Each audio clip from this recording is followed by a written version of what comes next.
Every nodding donkey working in the oil field relies on unbreakable welds. When it comes to welding these pumping units, we face three major challenges.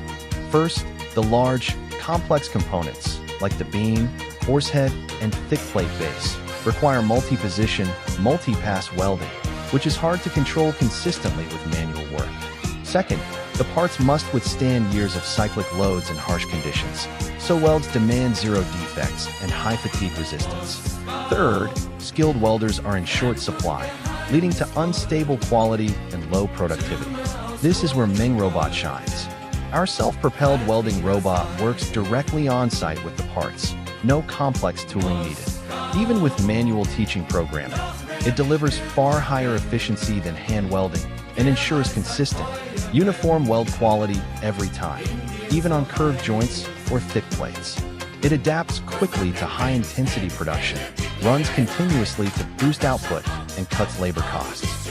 Most importantly, it eliminates human error and safety risks, making your pumping unit welding faster, more reliable, and fully traceable.